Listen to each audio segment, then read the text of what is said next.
Poď. Tak odtiaľ to som vyšiel, keď tu cukrárne Obilicha ukázali hodiny, čo boli na stene, že je 17 hodín, tak som vyšiel, lebo 17:16 mi išiel autobus z Palárikov, 17:16 mal odchod. Tak ja som takto normálne si v kľude išiel, prechodu.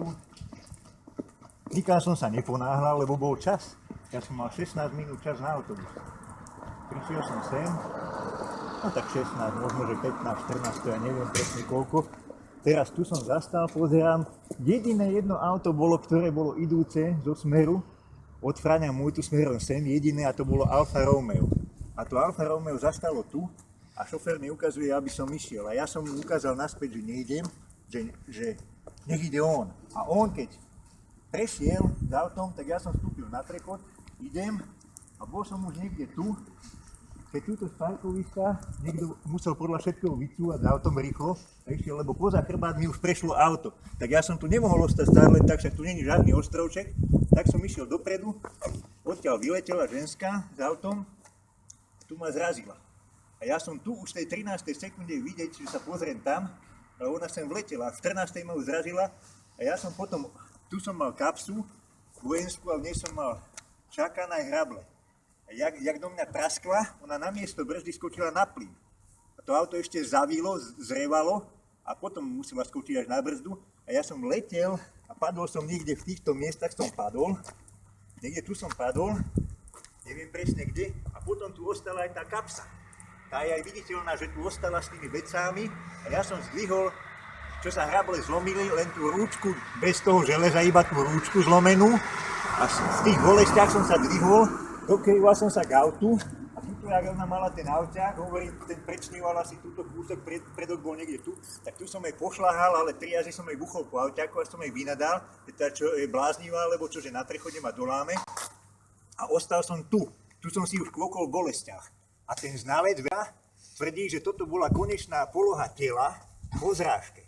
Ale konečná poloha tela po zrážke bola tam, kde je tá kapsa a ja som bol ešte za tou kapsou, lebo medzi mnou a autom bola ešte tá kapsa s tými vecami. Ja som odletel, lebo keby som tú kapsu nemal s tým čakanom a s tým, tak mňa to zlomí možno na auto, že ja idem hlavou do skla.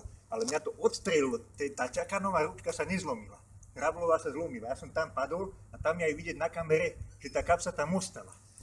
Ale znalec vychádzal chybne, že toto je konečná poloha tela po zrážke.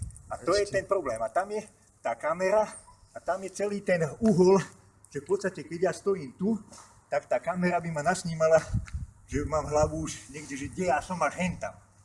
Ale to je ten uhol. A tu by bolo treba na ňu spraviť fotku, že aký je to uhol. Odtiaľto.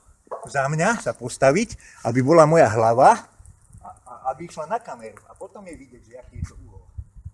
Keď bude vidieť mňa a že kde. Lebo to je všetko, od toho sa to odvíja. Okay. No a potom, jak som tu bol, tak došiel ten policajt, že čo robím, ja mu hovorím, že tak čo by ste robili, keby vás takto rozlámala? Tak on, že ja vám pomôžem na chodník. Ja hovorím, nehajte tak, ja idem sám. Tak som došiel sem, tu som si volať kvokol a on sa ma pýta, že zavolám vám sanitku. Ja hovorím, samozrejme, však som celý rozlámaný. No a ona medzi tým presťahovala tú auto kúsok, možno, ja neviem, o minútu.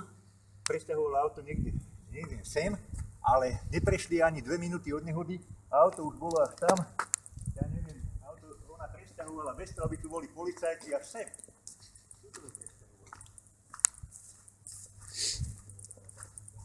Tak, zdravím. To už je vidieť na kamere, kde ho dala. Volade sem ho až odstavila. A to bolo do 2 minút po nehode. Do 2 minút. A jak potom zabezpečovali policajti tie stopy? A jakú mala ona rýchlosť, keď ona sa presunula na takúto vzdialenosť do 2 minút od nehody?